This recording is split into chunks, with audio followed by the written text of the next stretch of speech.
السلام عليكم أحبائي، ومرحبا بكم مرة أخرى في فيديو جديد ووصفة جديدة، وكنتمنى نلقاكم بخير وعلى خير. الفيديو ديال اليوم إذا غادي ندير من خلاله البطبوط اللي غادي يكون معمر.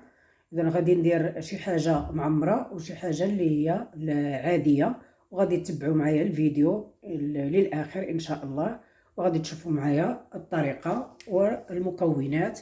يعني واحد البطبوط اللي كيجي اللي يعني رطب ولا ما تشبعوش منه. اذا على بركه الله وبسم الله والصلاه والسلام على رسول الله على اله وصحبه. اذا في البدايه هنا غربلت 250 غرام ديال الدقيق الابيض. اذا كنضيف ليه 150 غرام ديال الفينو او السميد الناعم. اذا كنغربلهم باش ما يكونش عندي دوك التكتلات، ونكون متاكده بان يعني ما فيش دوك الكويرات. اذا كنخلط الكل بسم الله.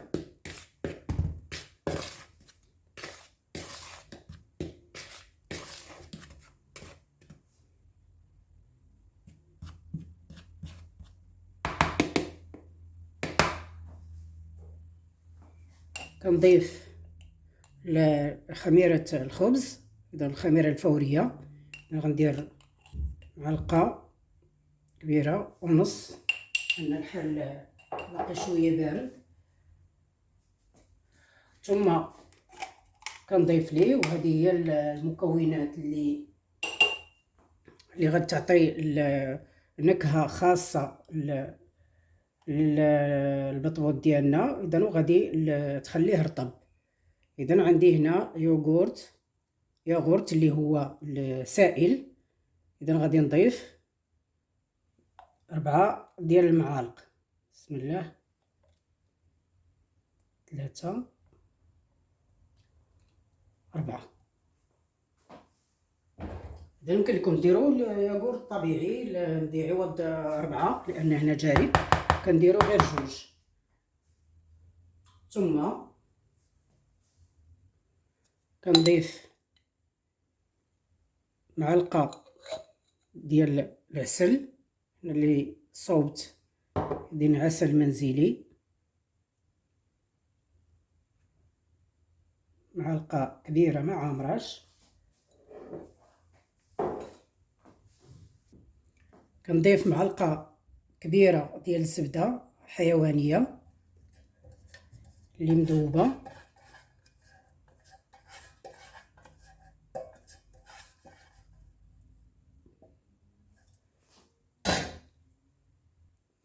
ثم كنضيف واحد معلقه صغيره عامره ديال الخل. اذا حتى هو كيزيد يرطب هاد البطبوط ديالنا. بعدها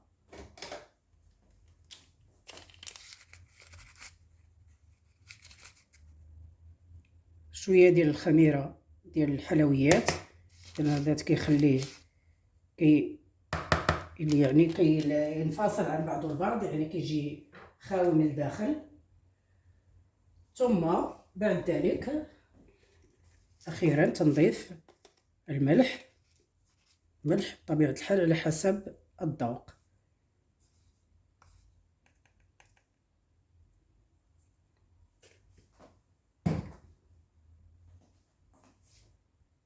صافي، وكنجمع بالماء دافي بسم الله. تنخلي بعدا الخميره تنحلها بعدا بهذا الماء، تنخلطش مع الملح راه مخليه على جنب. كنعرفوا بان الملح كتنقص من المفعول ديال الخميره. صافي، ومن بعد صافي عاد تنخلط كلشي. وانا كنخلط كنضيف الماء قياس. اذا من الاول كنضيف يعني ما كنخليهاش حتى كتقصاح، كنضيف بشوي بشوي باش دائما العجينه تكون مطلوقه معايا وكما يعني كتسهل عليا يعني الدليك ديالها. طبيعه الحال كندلكوه واحد شويه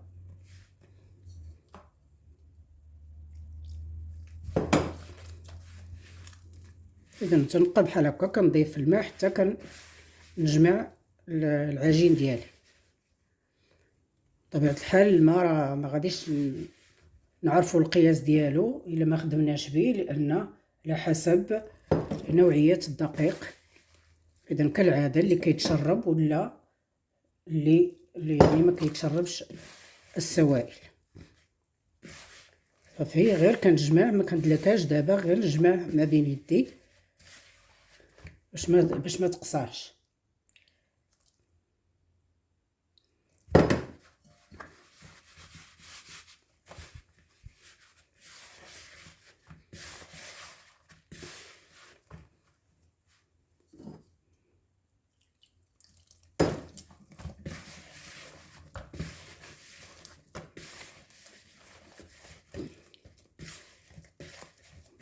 بحال هكا.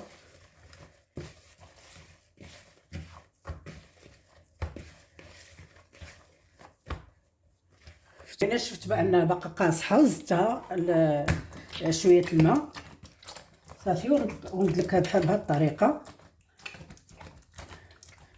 لان الا بقات قاصحه ما كتعطيناش ديك النتيجه اللي بغينا.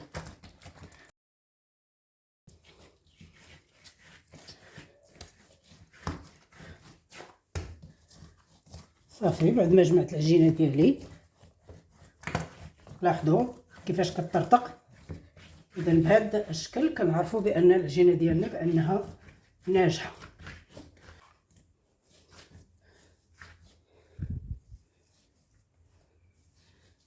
صافي هذا هو القوام النهائي، لاحظوا كيفاش كتكون. اذا هذا هو القوام النهائي ديال العجينه ديالنا. اذا غادي نرجعها هنا، كان غادي ندهن بالزيت.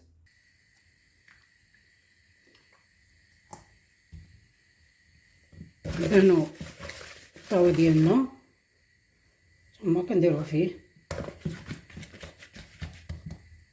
هنا.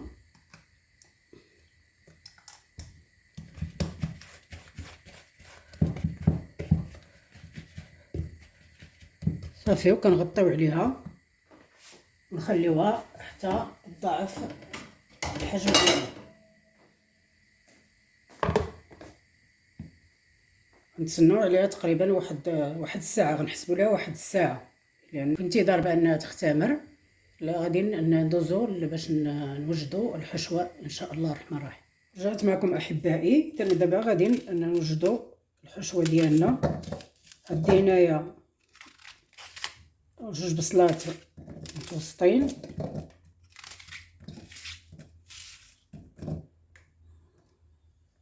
صافي غادي اذا يبقى شويه يعني قطع شويه كبيره. صافي هذا هو الشكل ديالهم، باش يكونوا رقاق. صافي نديرهم في المقله. بسم الله.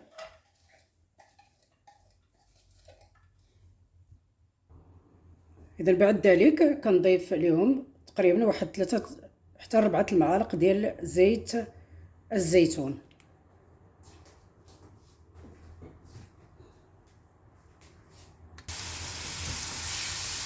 بسم الله. صافي كنحرك البصله ديالي غير تبدا طيح شويه، صافي ونضيف ليها باقي المكونات. النار خاصها تكون متوسطه باش البصله ما تطلقش ليا الماء ولا باقي المكونات، يعني غير شي حتى يتحمروا. غير المهم يديروا واحد يجي واحد شويه في الزيت. صافي دابا غنضيف عندي هنايا بسم الله 200 غرام ديال الكفته ديال البقر.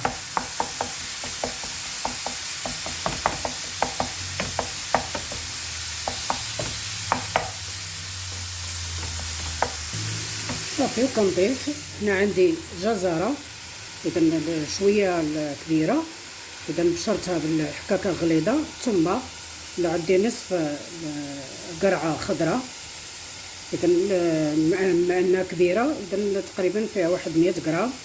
اذا كان حتى هي نشرب بنفس الطريقه، وكنضيف كل شيء مره واحده. كما قلت انا ماشي غرضي انهم يطيبوا، انما غير غادي يتصهدوا. صافي تخاو واحد شويه صافي نبدا نضيف التوابل او العطريه. اذا التوابل ما نضيفوهمش من الاول، اذا باش كيبقى ديك النكهه ديالهم الاخرى اذا كتبقى لينا واضحه. الكفته نحاول بانني نفتتها بهذه الطريقه باش ما تبقاش كويرات كبار، ومن بعد تقطع ليا العجينه. خاصهم يكونوا مفرتين. وحتى الا بقات ليا شي حاجه اذا بعد ما تبرد الحشوه اذا نفرتتهم غير بيدي.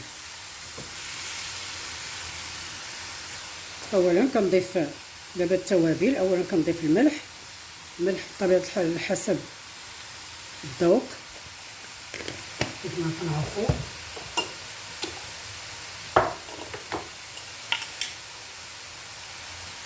كندير معلقه صغيره معامره ديال الكمون، ماشي كلشي معلقه صغيره. ثوم،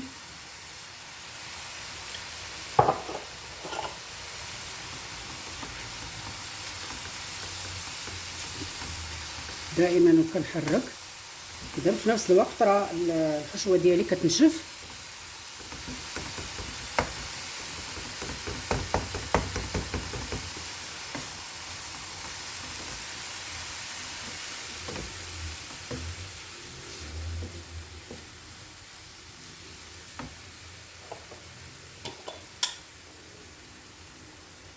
كنضيف الخرقوم البلدي،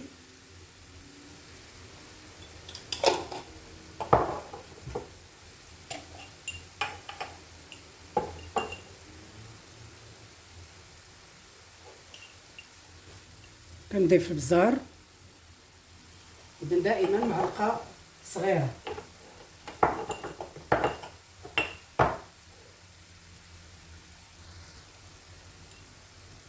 كنضيف قزبر يابس،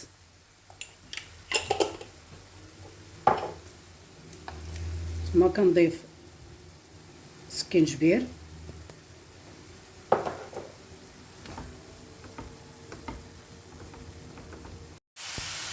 ودابا في الاخير اذا كنضيف هنا عندي صلصه الصويا. كنضيف واحد شويه بطبيعه الحال باش حتى هي تعطي الحشوه ديالي ديك النكهه ديالها، بما انها سائله باش يلاه تجي مع الحشوه تنشف.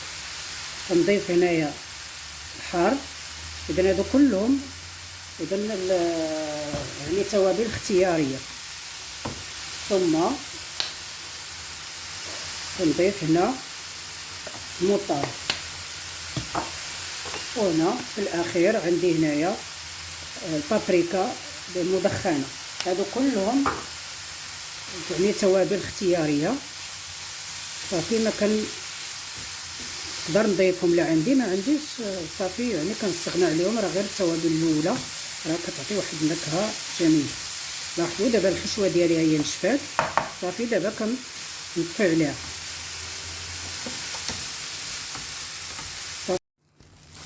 اذا في الاخير اذا كنضيف، انا عندي هنايا المعدنوس الكونجيلاتور تقريبا واحد معلقه كبيره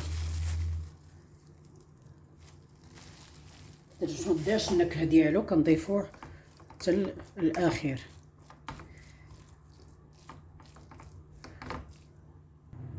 وغنضيف شويه ديال الزعتر. اذا هاد النكهات كل واحد اذا كيعطي داك النكهه المميزه ديالو، تجينا واحد الحشوه هائله. احبائي بعد ما بردت الحشوه ديالنا دابا كنضيفوا ليها الجبن والفرماج. اذا اختاريت انا هذا النوع الفرماج كيذوب دغيا. اذا بعد ما طحنت او بشرت الفرماج ديالي الجبن، اذا تنخلطو مع كل الحشوه يكون منسجم. اذا باش يبقى بحال هكا اذا يذوب لداخل ديال البطبوط.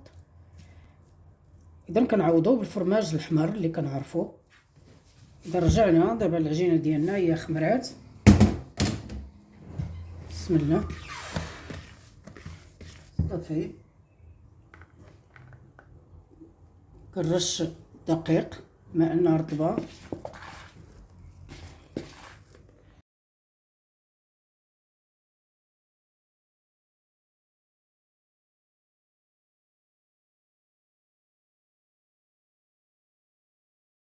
رجعت معكم احبائي بعد ما تلقات العجينه ديالنا.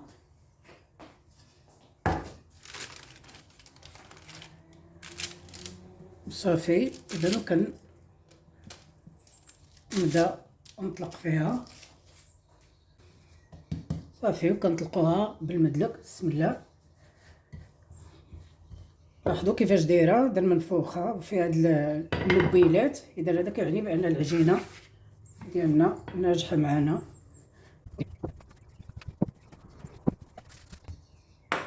صافي وهذا هو يعني السمك اللي خاصو يكون عليه. صافي وكنقطع.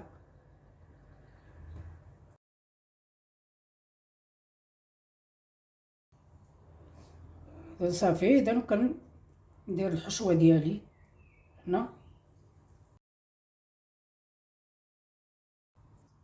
اذا صافي وكنشد يعني العجينه ديالي كنجمعها بحال هكا.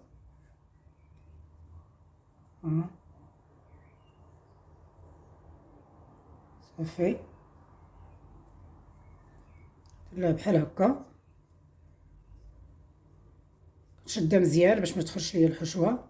صافي وكنكون منها كويره بحال هكا. صافي وكنحطها ثانيه حتى ترتاح. صافي ونعاود ثاني اخرى بحال هكا.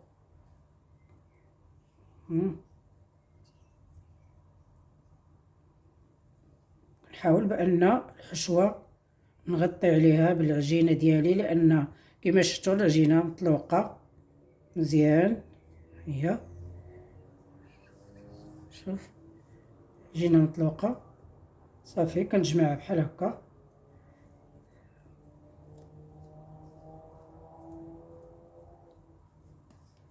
صافي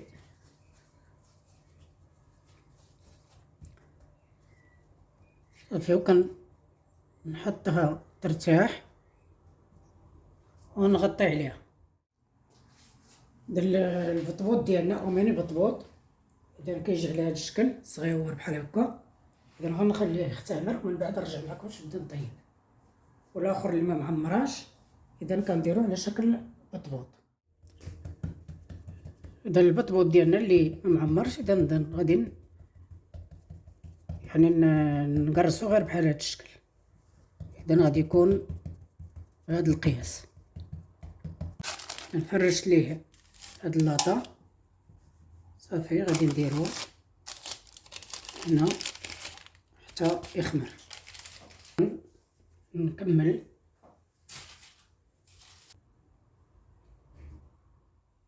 رجعت معكم احبائي. اذا بعد ما خمر علينا البطبوط ديالنا درت المقله ديالي كتسخن. نار متوسطه. صافي كندير ندهن المقله ديالي بشويه ديال الزبده. اذا كنطيب البطبوط ديالي. اذا هذا البطبوط اللي يعني خاوي ماشي هذا هو المعمر. بسم الله.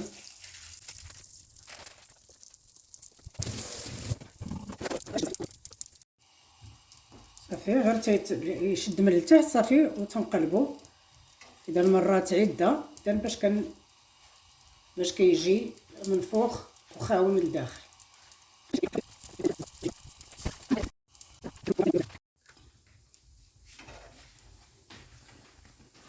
كنشوفوا الا بقى خضر من الجوانب كنشدوه بحال هكا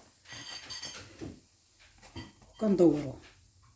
دابا كنرجع البطبوط او الميني بطبوط ديالي اللي معمر. حتى هو كنبدا نطيب فيه. غير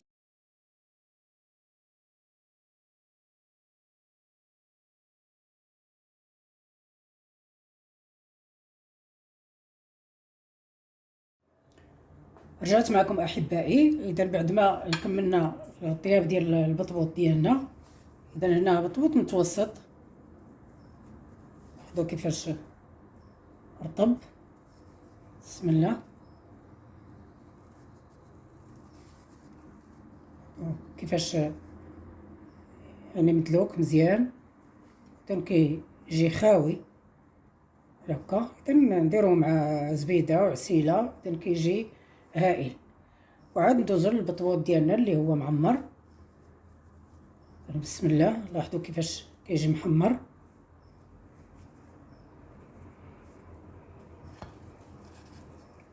لاحظوا. اذا غادي لاحظوا كله هكا محمر. اذا عطاوني هذا القياس، اذا غير 400 غرام دارت ليا كلشي. هذا الخير، الحمد لله والشكر له، اللهم اديمها نعمه واحفظها من الزوال. اذا غادي نفتح معكم وحده. بسم الله. لاحظوا كيفاش كيجي من الداخل، كان كيجي شهوه منه. اذا شي حاجه اللي يعني كنغيروا بها مره من البطبوط العادي، اذا كنديروا بطيبيطات بحال هكا او ميني بطبوط بحال هكا معمر. واذا ما ان باقا كنصوموا الايام ديال الشوال، ربي هو يتقبل منا. اذا ارتأيت بانني ما عمري ما صورت يعني هاد الشهوات في رمضان، اذا كنشاركها معكم اليوم ان شاء الله الرحمن الرحيم، وكنتمنى بان تنال الاعجاب ديالكم. الفيديو ديالي وصل للنهايه ديالو، اذا كنضرب لكم موعد فيديو مقبل ووصفه مقبله بحول الله وقوته. السلام عليكم ورحمه الله وبركاته.